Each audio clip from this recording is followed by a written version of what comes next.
இந்த நாள் செய்திக்கான தலைப்பு கிறிஸ்தவ நம்பிக்கை, த கிறிஸ்டியன் ஹோப். நம்பிக்கைனா இன்றைக்கி அதுக்கு அர்த்தம் மாறி போயிடுச்சு.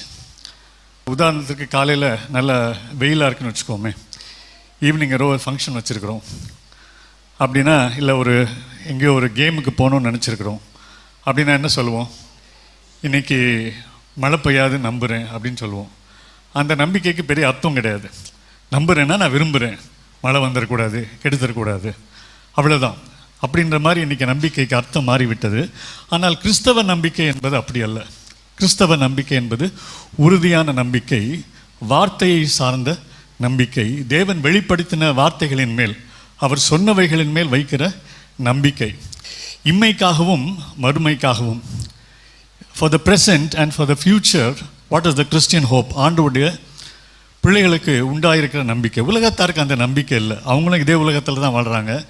இம்மையை குறித்தும் சரி, மறுமையை குறித்தும் சரி, அவங்களுக்கு அப்படிப்பட்ட ஒரு நம்பிக்கை இல்லை. ஆனால் ஆண்டவரை அறிந்த பிள்ளைகள் வேதத்தில் கற்றுக்கொள்ளும்போது தேவன் நம்பிக்கையை தருகிறார். ரோமர் 8:18, ஆதலால் இக்காலத்து பாடுகள் இனி நம்மிடத்தில் வெளிப்படும் மகிமைக்கு ஒப்பிடத்தக்கவைகள் அல்ல என்று எண்ணுகிறேன் அப்படின்னு பவுல் சொல்கிறார் ரோமருக்கு எழுதின நிருபத்தில். இக்காலத்து பாடுகள், இந்த காலத்தில் பாடுகள் உண்டு என்று சொல்கிறார். அது எல்லாருடைய அனுபவமாகவும் இருக்கும். சமீபத்தில் வாசித்து கொண்டிருந்தேன், நானும் அறிவேன். சில இடங்களில் வாலிபர் சபைகள் என்று இருக்கிறது. வெறும் வாலிபர்கள் மட்டும் ஞாயிற்றுக்கிழமையில் கூடுறாங்க. ஞாயிற்றுக்கிழமையில் வாலிபர்கள் மட்டும் கூடுறாங்கன்னு வச்சுக்கோமே, நல்லா உற்சாகமாக பாட்டு பாடுவாங்க. வாலிப வயசில் ரொம்ப பிரச்சனைகள் சரீரத்திலேயாவது இருக்காது இல்லையா? ஒருவேளை ஒரு காம்படிட்டிவ் வேர்ல்டு வேறு நிறையா பிரச்சனைகள் இருக்கலாம். சரீரம் நல்ல ஆரோக்கியமான சரீரம், நல்லா பலன் அடைந்து கொண்டிருக்கிற சரீரம், ஏறுமுகத்தில் இருக்கிற சரீரங்கள் இல்லையா? ஏறுமுகம் இறங்குமுகம் உங்களுக்கு தெரியும்னு நினைக்கிறேன். There is an ascent and there is a decline after 40 to 50 years. So அந்த ஒரு ஏறுமுகத்தில் இருக்கும்போது, உற்சாகத்தில் இருக்கும்போது, வாலிபர்லாம் சேர்ந்து ஞாயிற்றுக்கிழமை ஒரு சபை நடந்ததுன்னு வச்சுக்கிங்களேன். அப்படி கொஞ்சம் நடத்துகிறாங்க. அப்படி ஒரு சபைக்கு வாலிபர்கள் போய் கொண்டிருந்தா அவங்க என்ன நினச்சிக்குவாங்கன்னா, வாழ்க்கையில் பாடு இல்லைன்னு நினச்சிக்குவாங்க இல்லையா? பல வயது உள்ள மக்கள் வரும்போது தான், சிறு குழந்தைகளை வைத்திருக்கிறவங்க, 60 வயசானவங்க, 70 வயசானவங்க, 80 வயசானவங்க, இப்படி ஒவ்வொரு காலகட்டத்தில் இருப்பவர்கள் ஒரு சபைக்கு வந்தால் தான் அந்த மக்களுக்கு என்ன தெரியும், வாழ்க்கை என்றால் என்னவென்று தெரியும். இன்றைக்கி வாழ்க்கை என்றால் என்ன என்று தெரிந்து கொள்ளாமலும் ஆராதனைகள் நடந்து கொண்டிருக்கிறது. ஆனால் வேதம் சொல்கிறது, இக்காலத்து பாடுகள் இனி வரும் மகிமைக்கு ஒப்பிடத்தக்கவைகள் அல்ல. அந்த இனி வரும் மகிமையை குறித்து நம்ம கொஞ்சம் பார்க்கலான்னு சொல்லி நான் நினைக்கிறேன்.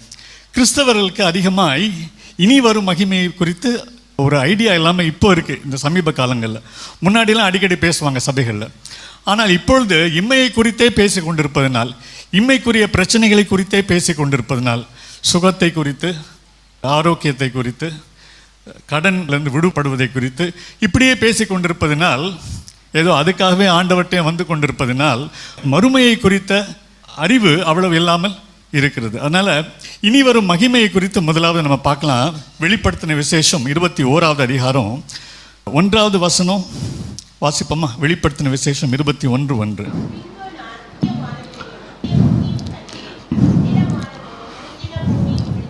அப்புறம் 3வது வசனத்திலிருந்து 5வது வசனத்தின் முதல் பகுதி வரைக்கும்.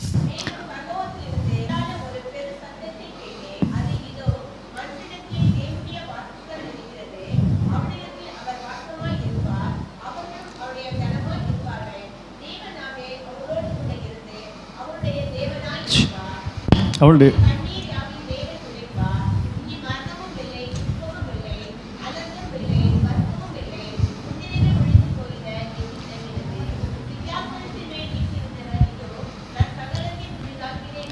போதும். சிங்காசனத்தின் மேல் வீற்றிருந்தவர், இதோ நான் சகலத்தையும் புதிதாக்குகிறேன் என்றார். வேதத்தில் முதல் வசனம், ஆதியிலே தேவன் வானத்தையும் பூமியும் சிருஷ்டித்தார். ஆனால் மனிதன் பாவம் செய்ததினால் அவனும் சபிக்கப்பட்டான், அவன் வாழ்கிற பூமியும் சபிக்கப்பட்டது. இன்று அதன் பலனை நாம் அனுபவித்து கொண்டிருக்கிறோம். ஆனால் இப்படி உலகம் முடிய போவதில்லை. வெளிப்படுத்தின விசேஷம் 21 அந்த முதல் வசனத்தில், புதிய வானத்தையும் புதிய பூமியையும் கண்டேன். தேவன் இதை மறுபடைப்பு செய்ய இருக்கிறார். இந்த வானத்தை, இதே பூமியை தேவன் மறுபடைப்பு செய்ய இருக்கிறார். He is going to recreate the heaven and the earth. ஒரு அழகான பூமி வானத்தோடு நாம் ஆரம்பிக்கிறோம், ஒரு அழகான வானம் பூமியோடு நித்தியமாய் முடிய போகிறது தான் இந்த உலகத்தின் கதை. அநேகர் அதை குறித்து யோசிப்பதில்லை. நிறைய பேருக்கு பரலோகத்தை குறித்து ஒரு சரியான ஐடியா இல்லை. சில பாடல்கள்லாம் இருக்குது. ஓர் வெண்ணங்கி, ஓர் பொன்முடி, ஓர் வாத்தியம், ஓர் ஜெயக்கொடி. சில நல்ல பாடல்கள்லாம் இருக்குது, நம்ம மரண வீடுகளெல்லாம் பாடுவோம். அப்போது இதை பாடும்போது நிறைய பேருக்கு என்ன ஐடியா வந்துடுதுன்னா, நம்ம ஏதோ ஒரு ஆவி போல், சரீரம் இல்லாத ஆவிகள் போல் நம்ம கீத வாத்தியங்களோடு ஒரு வயலின் வாசிச்சுட்டு ஒரு க்ளவுடுக்கு மேலே ஒரு ஆவி போல் இருப்போம் அப்படின்னு சொல்லி சிலர் மனதில் நினைத்து கொண்டிருக்கலாம். ரொம்ப யோசிக்கிறதே இல்லை. நம்ம பொதுவாக ரொம்ப யோசிக்கிறதே இல்லை எதிர்காலத்தை குறித்து. யாராவது கேள்வி கேட்டால் நமக்கு அப்படிப்பட்ட ஒரு ஐடியா இருக்கலாம். ஆனால் வேதம் சொல்கிறது, அந்த புதிய வானம் புதிய பூமியில் நாம் மீண்டுமாய் புதிய சரீரங்களோடு நாம் வாழப்போகிறோம். நாம் திரும்பவுமாய் வாழப்போவதனால் இனி நமக்கு என்ன இல்லை? மரணம் இல்லை. அதை தான் நம்ம அந்த 4வது வசனத்தில் பார்த்தோம். அவருடைய கண்ணீரை ஆவியும் தேவன் துடைப்பார், இனி மரணமும் இல்லை, அதனால துக்கமும் இல்லை. மரணம் வரும்போது துக்கம் ஏற்படுகிறது. எந்த வயசில் மரணம் வந்தாலும் அவர்களை நேசிக்கிறவர்களுக்கு துக்கம் ஏற்படுகிறது. 85 வயசில் இல்லைன்னா ஒரு 70 வயதில் மரித்தாலும் 60 வயதில் மரித்தாலும் எந்த வயசில் மரித்தாலும் அவங்களோட வாழ்ந்தவர்கள், அவருடைய கணவன், அவருடைய மனைவி, அவருடைய பிள்ளைகள், அவர்களுக்கு துக்கம் அடைக்கிறது இல்லையா? ஒருவேளை இவ்வளோதான் வாழ்க்கை, இனி இதுக்கு மேலே வாழ்க்கை இல்லைன்னா நமக்கு அது பெரிய ஆச்சரியமாக இருக்கக்கூடாது. ஆனால் நமக்குள்ளேயே ஏதோ ஒன்று சொல்கிறது, வாழ்க்கை இதோட முடிவதில்லையே, இப்படி நான் நினைக்கலையே, முடிஞ்சு போச்சே அப்படின்ற ஒரு பெருமூச்சு நமக்குள் ஏற்படுகிறது. ஏனென்றால் தேவன் வெறும் இந்த பூமிக்காய் நம்மை உண்டாக்கவில்லை. வெறும் இந்த 70, 80, 90, 100 வயதுக்காய் தேவன் நம்மை உண்டாக்கவில்லை. தேவன் நம்மை நித்தியமாய் வாழும்படி உண்டாக்கினார். பாவம் பிரவேசிக்கலைன்னா ஆதாமும் ஏவாளும் மரணித்திருக்க மாட்டாங்க, இறந்து போயிருக்க மாட்டாங்க. அவருடைய பிள்ளைகள் இறந்து போயிருக்க மாட்டார்கள், நாம் இறந்து போயிருக்க மாட்டோம்.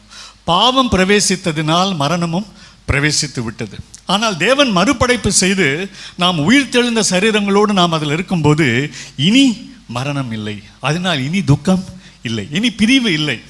அந்த புதிய உலகத்தில், புதிய வானம் புதிய பூமியில் நாம் அவருடைய பிள்ளைகளாய் வாழும்போது துக்கம் இருக்க போவதில்லை. ஏனென்றால் பிரிவுகள் ஏற்பட போவதில்லை. அங்கு அலறுதலும் இல்லை, வருத்தமும் இல்லை. இதோ எல்லாவற்றையும் புதிதாக்குகிறேன் என்று சொல்லுகிறார். அந்த உயிர்த்தெழுந்த சரீரத்தை குறித்து கொஞ்சம் சுருக்கமாய் நாம் பார்ப்போமா? 1 கொரிந்தியர் 15வது அதிகாரத்தில் ரொம்ப அழகாக அதை குறித்து சொல்லுகிறார். 1 கொரிந்தியர் 15 42வது வசனத்திலிருந்து 44வது வசனம். மரித்தோரின் உயிர்த்தெழுதலும் அப்படியே இருக்கும். அழிவுள்ளதாய் விதைக்கப்படும், அழிவில்லாததாய் எழுந்திருக்கும். கனவீனம் உள்ளதாய் விதைக்கப்படும், மகிமை உள்ளதாய் எழுந்திருக்கும். பலவீனம் உள்ளதாய் விதைக்கப்படும், பலமுள்ளதாய் எழுந்திருக்கும். ஜென்ம சரீரம் விதைக்கப்படும், ஆவிக்குரிய சரீரம் எழுந்திருக்கும். போதும். ஜென்ம சரீரம் விதைக்கப்படும், ஆவிக்குரிய சரீரம் எழுந்திருக்கும். ஜென்ம சரீரம் விதைக்கப்படும், ஆவிக்குரிய சரீரம் எழுந்திருக்கும். இதுவும் சிலருடைய குழப்பத்திற்கு ஒரு காரணம். ஆவிக்குரிய சரீரம் என்று சொல்லப்பட்டதனால் நம்ம ஆவிகளாக இருப்போம் என்று சிலர் நினைத்து கொள்கிறாங்க. இல்லை, நிறைய பேர் நினைத்து கொள்கிறோம். நான் சொன்ன மாதிரி நிறைய பேர் யோசிச்சிருக்கவே மாட்டோம், எப்படி இருக்க போகிறோம் அப்படின்றதெல்லாம் யோசிச்சிருக்க மாட்டோம். ஆனால் இந்த ஆவிக்குரிய சரீரம் என்பதற்கான ஒரு விளக்கத்தை நான் இன்னைக்கு சொல்லலான்னு சொல்லி நான் நினைக்கிறேன். ஒரு கப்பல் இருக்குன்னா அதை மரத்தினாலும் செய்திருக்கலாம், அதை ஸ்டீல்னாலையும் செய்திருக்கலாம் இல்லையா? உதாரணத்துக்கு ஒரு கட்டுமர கப்பல், சில மரங்களை எடுத்து கட்டி அது ஒரு கட்டுமரம், கேட்டமரான் படகு, இல்லைன்னா சில கப்பல்கள் கூட, பெரிய கப்பல்கள் கூட மரத்தில் செய்யப்பட்ட கப்பல்கள் உண்டு. ஆனால் அதே நேரம் ஸ்டீலில் செய்யப்பட்ட கப்பல் உண்டு. அப்போ நம்ம அதை வர்ணிக்கும் போது இது மரக்கப்பல் அப்படின்றோம், இது ஸ்டீல் கப்பல்ன்றோம். அது எதனால் உண்டானதோ அதை வைத்து சொல்கிறோம். நம்ம அதனால் என்ன நினைச்சுக்கிறோன்னா, ஆவிக்குரிய சரீரம் அப்படின்னா மாம்ச சரீரம் உண்டு, ஆவிக்குரிய சரீரமும் உண்டு அப்படின்னோடனே இது மாம்சத்தினால் செய்யப்பட்டது, அது ஆவியாக இருக்கும் போலுக்கு அப்படின்னு சொல்லி நம்ம நினச்சிக்கிறோம். ஆனால் அதனுடைய சரியான விளக்கம் எப்படி இருக்கும்னா, கப்பலை இன்னொரு விதத்திலும் வர்ணிக்கலாம். உதாரணத்திற்கு பாய்மர கப்பல். பாய்மர கப்பல்னு என்ன அர்த்தம்? அது எப்படி நகருது? காற்றின் அந்த விசையினால், by the force of the wind, அந்த ஷிப் என்ன ஆகுது? மூவ் ஆகுது. நம்ம பவுலுடைய மிஷினரி பிரயாணங்கள்லாம் படிக்கிறோம். முதல் மிஷினரி பிரயாணம், 2வது மிஷினரி பிரயாணம். கப்பல் பயணம் செய்கிறார். அங்கே எப்படி செய்கிறாங்க? பாய்மர கப்பலை வைத்து தான் அவங்க காத்து கொண்டிருக்கிறார்கள், காத்துக்காக காத்து கொண்டிருக்காங்க. இந்த நாட்டிலேருந்து அந்த நாட்டுக்கு போனோன்னா இந்த திசையில் காற்று வர ஆரம்பிச்சாதான் அந்த கப்பல் பயணிக்கும். அது வரைக்கும் அவங்க வெயிட் பண்ணிட்டு இருக்கணும் அந்த காலத்தில். அது பாய்மர கப்பல். அது அந்த காற்றினால் உந்தப்பட்டு நகர்த்தப்பட்ட கப்பல். ஆனால் அதுக்கப்புறம் என்ன கண்டுபிடிச்சாங்க? ஸ்டீமர் கண்டுபிடிச்சாங்க. கரியினால் நெருப்பு உண்டாக்கி நீரை ஆவியாக்கி அந்த ஆவியினால் டர்பைன்ஸை சுத்த வச்சு அதனால என்ன ஆச்சு? கப்பல் மூவ் ஆச்சு. இது என்ன சொல்கிறோம்? நீராவி கப்பல்னு சொல்கிறோம். பாய்மர கப்பல், நீராவி கப்பல். என்ன வித்தியாசம்? ஒன்றை காற்று தள்ளிட்டு போகுது, நம்ம காற்றுக்காக வெயிட் பண்ணிட்டு இருக்க வேண்டியதுக்கு. இன்னொன்று, நம்ம நினச்ச மாதிரி அதை திருப்ப முடியுது. ஏன்னா உள்ளுக்குள்ளே என்ன செய்கிறோம்? நீராவியை நாமே உண்டாக்கிறோம். அதுபோல் ஆவிக்குரிய சரீரம் என்றால் இன்னைக்கு உள்ள சரீரத்துக்கும் அதுக்கும் என்ன வித்தியாசம்னா, இதை மாம்ச சரீரம் என்கிறோம். நீங்கள் ஒன்று நல்லா புரிஞ்சுக்கணும். வேதத்தில் மாம்சம் என்று சொல்லப்படும் போதெல்லாம், குறிப்பாக ரோமருக்கு எழுதின நிருபத்தில் மாம்சம் சரீரம், ஆவிக்குரியவன் மாம்சத்துக்குரியவன் அப்படின்னு சொல்லும் போதெல்லாம், மாம்சம் என்பது நம்முடைய உள்ளான மனுஷனை, ஆத்துமாவை குறிக்கிறது. நம்முடைய சரீரத்தின் மாம்சத்தை குறிப்பது அல்ல, ஆத்துமாவை குறிக்கிறது. நமக்குள்ள ஒரு உள்ளான மனுஷன் இருக்கிறான், நமக்கு ஒரு சரீரம் இருக்கிறது, நமக்குள் ஒரு ஆவி இருக்கிறது. அந்த ஆவி தேவனோடு தொடர்பு கொள்கிறது. பரிசுத்த ஆவியானவரோடு தொடர்பு கொள்ளக்கூடியது நம்முடைய ஆவி. நமக்குள் ஒரு ஆத்மா இருக்கிறது, தான் நாம, அதுதான் நான். எனக்கு ஒரு சரீரம் கொடுக்கப்பட்டிருக்கு, எனக்கு ஒரு ஆவி, எனக்கு ஒரு சரீரம். நான் ஒரு ஆத்மாவாக இருக்கிறேன். நான் ஆவியானவரால் நடத்தப்படாமல், நான் என் மாம்சம் சொல்லுவது போல், என் கண்களும் என் காதுகளும் சொல்லுவது போல் நான் நடந்து கொள்ளும்போது நான் மாம்சத்தின்படி நடக்கிறேன். என் ஆத்மா இந்த சரீரத்தின்படி நடக்கிறது. ஆனால் நான் ஆவிக்குரியவனாக இருந்தால் இந்த ஆத்மா என் சரீரத்தை கேட்காம ஆவியானவர் சொல்லுவதன்படி நடக்கும். புதிய சரீரத்தில் நமக்கு இந்த பிரச்சனை இருக்காது. புதிய வானம் புதிய பூமியில் நாம் ஆவிக்குரிய சரீரத்தை பெற்றிருக்கும் போது ஆவியானவரால் நாம் நடத்தப்படுகிற ஒரு சரீரத்தை பெற்றிருப்போம். அங்கு பாவம் இருக்காது. இங்கு பாவம் இருக்கு, பாவத்திற்கு மன்னிப்பு இருக்கு, பாவத்திலிருந்து விடுதலை இருக்கிறது. ஆனால் பாவத்தின் பிரசன்னம் இங்கு இருந்து கொண்டுதான் இருக்கிறது. பாவ சோதனை இங்கு இருந்து கொண்டுதான் இருக்கிறது. எவ்வளோ பெரிய பரிசுத்தவானோ, சாகிறதுக்கு ஒரு செகண்ட் முன்னாடி கூட அவன் பாவத்தில் விழுவதற்கு வாய்ப்பு உண்டு. எப்போ வேணா யார் வேணா பாவத்தில் விழ முடியும் இங்கு. ஆனால் நித்தியத்தில் பாவத்தின் பிரசன்னமே இருக்காது, சோதனைகள் இருக்காது, பாவம் இருக்காது. அதனால் அங்கே மாம்ச சரீரம் அல்ல, அங்கு ஆவிக்குரிய சரீரம், ஆவியானவரால் உந்தப்பட்டு நடத்தப்படுகிற சரீரத்தை பெற்றவர்களாய், இதைவிட மகிமையான சரீரத்தை பெற்றவர்களாய் நாம் வாழப்போகிறோம். இதுதான் கிறிஸ்தவ நம்பிக்கை. நாம் ஆவிகளாக இருக்க போவதல்ல, நாம் சரீரங்களோடு வாழப்போகிறோம், நாம் அடையாளங்களோடு வாழப்போகிறோம், நாம் நித்தியமாய் வாழப்போகிறோம். இனி மரணம் இல்லை, அதனால் துக்கம் இல்லை, அலறல் இல்லை, வருத்தம் இல்லை. இதுதான் மகிமை. இந்த மகிமையை பார்த்துவிட்டு இது நமக்கு தூரத்தில் இருக்கிற மகிமை, இது முடிவான மகிமை. அதை நோக்கி தான் நாம் போய் கொண்டிருக்கிறோம். அது வரைக்கும் நாம் எப்படி வாழ்றது, அதற்கான நம்பிக்கை உண்டா என்பதையும் நாம் தொடர்ந்து பார்க்க போகிறோம். 2 கொரிந்தியர் 5வது அதிகாரத்தில் 4வது வசனம் வாசிங்க. இந்த கூடாரத்தில் இருக்கிற நாம் பாரம் சுமந்து தவிக்கிறோம்.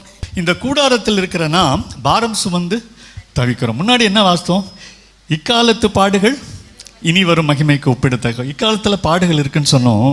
இங்கே பவுல் சொல்கிறாரு, இந்த கூடாரத்தில் இருக்கிற நாம் பாரம் சுமந்து தவிக்கிறோம். இந்த கூடாரத்தில் இருக்கிறோம். எந்த கூடாரத்தில் இருக்கிறோம்? ஒரு மாம்ச சரீரத்தில் இருக்கிறோம், ஒரு விழுந்து போன உலகத்தில் இருக்கிறோம். ரெண்டுமே நம்ம கூடாரம் தான். கூடாரம் என்பது நாம் எங்கே வாசம் செய்கிறோமோ அதான் நம்முடைய கூடாரம். நம்முடைய வீட்டை கூடாரம்னு சொல்கிறோம். ஆனால் நம்ம எதற்குள்ளே இருக்கிறோம்? இந்த சரீரத்திற்குள்ளே அடைப்பட்டு கிடக்கிறோம். இந்த விழுந்து போன பூமியில் தான் நாம் அடைப்பட்டு இருக்கிறோம். இதுதான் நம்முடைய கூடாரம். இந்த கூடாரத்தில் இருக்கிற நாம் பாரம் சுமந்து தவிக்கிறோம். இதுதான் வேதம் சொல்லுது. இந்த கூடாரத்தில் இருக்கிற நாம் பாரம் சுமந்து தவிக்கிறோம். சமீபத்தில் ஒரு பாடல் வைரலாக இருக்குது. அதனால் உங்கள் நிறைய பேருக்கு தெரிஞ்சிருக்க வாய்ப்பு இருக்குது. குறிப்பாய் வர்ஷிப் டீமில் இருக்கிற வாலிப பிள்ளைங்களுக்கு தெரிஞ்சிருக்க வாய்ப்பு இருக்குது. கர்த்தரையே நீ பாடு, சர்க்கரையே வராது, ஆராதித்து பாடு, பிபிஏ வராதுன்னு ஒரு பாட்டு ரொம்ப வைரலாக போயிட்டுருக்கு. கர்த்தரை நம்பினாலும் என்ன வரலாம்? சர்க்கரை வரலாம், பிபி வரலாம். பைபிளில் என்ன சொல்லலை? சர்க்கரை வராது, பிபி வராதுன்னா சொல்லலை. நீங்கள் அதற்காகவும் கர்த்தரை பாட முடியாது, நீங்கள் அதற்காகவும் கர்த்தரை ஆராதிக்க முடியாது. எப்படிலாம் போயிட்டுருக்கு பார்த்தீங்களா உலகம். வேதம் சொல்கிறது, இந்த கூடாரத்தில் இருக்கிற நாம் பாரம் சுமந்து தவிக்கிறோம். அந்த வசனத்தை வாசித்து முடிப்போமா? இந்த கூடாரத்தில் இருக்கிற நாம் பாரம் சுமந்து தவிக்கிறோம். இந்த போர்வையை களைந்து போட வேண்டும் என்று விரும்பாமல், மரணமானது ஜீவனாலே விழுங்கப்படுவதற்காக போர்வை தரித்தவர்களாய் இருக்க வேண்டும் என்று விரும்புகிறோம். இந்த போர்வையை களைந்து போட வேண்டும் என்று விரும்பாமல், மரணமானது ஜீவனாலே விழுங்கப்படுவதற்காக போர்வை தரித்தவர்களாக இருக்க வேண்டும் என்று விரும்புகிறோம். இந்த சரீரத்தில் இருக்கிறோம், பாரம் சுமந்து தவிக்கிறோம், ஒரு மரண சரீரத்தில் இருக்கிறோம், நாம் ஜீவனை தரித்து கொள்ள வேண்டும் என்று ஆவலாய் காத்திருக்கிறோம். 2வது வசனத்தில் 2வது பகுதி இதே அதிகாரத்தில் நம்முடைய பரம வாசஸ்தலத்தை தரித்து கொள்ள மிகவும் வாஞ்சை உள்ளவர்களாய் இருக்கிறோம். நம்ம இப்படிப்பட்ட உலகத்தில் இல்லைன்னா நம்ம என்ன யோசிக்க மாட்டோம்? பரலோகத்தையே யோசிக்க மாட்டோம். ஒரு புதிய வானம், ஒரு புதிய பூமி, அங்கே மரணம் இல்லை, ஆவிக்குரிய சரீரம், மகிமையான சரீரம், அதோடு கூட வாழப்போகிறோம், அதற்காய் தவிக்கிறோம். நம்முடைய பரம வாசஸ்தலத்தை தரித்து கொள்ள மிகவும் வாஞ்சை உள்ளவர்களாய் இருக்கிறோம். இதுதான் நம்முடைய இன்றைய நிலை. ரோமர் 8க்கு போமா, அதில் இன்னும் அழகாய் அவர் சொல்லியிருக்கிறார். ரோமர் 8:19 வசனம், மேலும் தேவனுடைய புத்திரர் வெளிப்படுவதற்கு சிருஷ்டியானது மிகுந்த ஆவலோடு காத்து கொண்டிருக்கிறது. மேலும் தேவனுடைய புத்திரர் வெளிப்படுவதற்கு சிருஷ்டியானது மிகுந்த ஆவலோடு காத்து கொண்டிருக்கு. அப்படியே 22வது வசனத்திலிருந்து வாசிப்போம். 22, 23. ஆகையால் நமக்கு தெரிந்திருக்கிறபடி இதுவரைக்கும் சர்வ சிருஷ்டியும் ஏகமாய் தவித்து பிரசவ வேதனைப்படுகிறது. அதுவும் அல்லாமல் ஆவியின் முதற் பலன்களை பெற்ற நாமும் கூட நம்முடைய சரீர மீட்பாகிய புத்திர சுவிகாரம் வருகிறதற்கு காத்திருந்து நமக்குள்ளே தவிக்கிறோம். தேவனுடைய புத்திரர் வெளிப்படுவதற்கு சிருஷ்டியானது மிகுந்த ஆவலோட காத்து கொண்டிருக்கிறது. நமக்கு தெரிந்திருக்கிறபடி இதுவரைக்கும் சர்வ சிருஷ்டியும் ஏகமாய் தவித்து பிரசவ வேதனைப்படுகிறது. இங்கே சிருஷ்டி என்று சொல்லப்படுவது இந்த உலகை குறிக்கிறது, இந்த சிருஷ்டிப்பை குறிக்கிறது. ஆண்டவர் சிருஷ்டித்த எல்லாவற்றையும் குறிக்கிறது. இந்த பூமி, இதில் உள்ள கடல், நதி, மரம், செடி, கொடி, இவற்றையெல்லாம் இது குறிக்குது.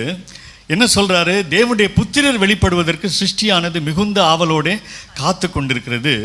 நமக்கு தெரிந்திருக்கிறபடி இதுவரைக்கும் சர்வ சிருஷ்டிப்பும் ஏகமாய் தவித்து பிரசவ வேதனைப்படுகிறது தேவனுடைய புத்திரர் வெளிப்படுவதற்காக. இது என்ன சொல்லுதுன்னா, அந்த புதிய வானம் புதிய பூமியில் நாம் தேவனுடைய புத்திரராய், மனிதர்கள், விழுந்து போன மனிதர்கள், மரணிக்கக்கூடிய மனிதர்கள், உயிர்த்தெழுந்த சரீரத்தோடு, மகிமையான சரீரத்தோடு புதிய வானம் புதிய பூமியை சுதந்திரிக்கிற அந்த நாளுக்காய் யாரும் காத்துட்டு இருக்கிறாங்களாம்? சர்வ சிருஷ்டிப்பும் காத்து கொண்டிருக்கு. ஏன்னா அவங்களுக்கு எப்போ விடுதலை? அவர்களுக்கும் அப்பொழுது தான் விடுதலை. நான் சொல்றது புரியுதா? காற்று மாசடைந்திருக்கிறது. நிலத்தில் ஒன்று விதைச்சா ஏற்கனவே எல்லாமே ஃபர்டிலைசர்ஸ்னால, கெமிக்கல்னால கெட்டு போயிடுச்சுன்றாங்க. எதுவுமே உணவு நன்றாய் வருவதில்லை. அதனால் இப்போ ஆர்கானிக் ஃபுட்ஸ்னு தனியாக செய்ய முயற்சி செய்து கொண்டிருக்கிறாங்க. காற்று மாசு, அதோடு கூட என்ன இருக்குது? ரேடியேஷன் இருக்குது. 4G 5G ரேடியேஷன் இருக்குது. இன்னும் என்னென்னவோ பிரச்சனை இந்த உலகத்தில் ஏற்பட்டு விட்டது. ஒரு கான்க்ரீட் ஜங்கிள். நீங்கள் இந்த பக்கம் போனீங்கனாலும் ஒரு கான்க்ரீட் ஜங்கிள், அந்த பக்கம் போனீங்கனாலும் ஒரு கான்க்ரீட் ஜங்கிள். எல்லாம் பிரிட்ஜஸாக கட்டிகிட்டு இருக்கிறாங்க. அதுவும் மல்டி லெவல் பிரிட்ஜஸ் கட்டுறாங்க. பூந்தமல்லி ரோட்டில் நினைக்கிறேன், ரோட்டுக்கு மேலே ரோடு வரப்போகுது என்ற ஏதோ ஒரு இடத்துல ட்ரெயினுக்கு மேலே ரோடு வரப்போகுதுன்னு சொன்னாங்க. அப்படி நம்மை சுற்றிலும் கான்க்ரீட் ஜங்கிள்ஸ். திடீர்னு ஒரு நிலநடுக்கம் வந்துச்சுன்னா யோசிச்சு பாருங்கள் என்ன ஆகும்னு சொல்லி.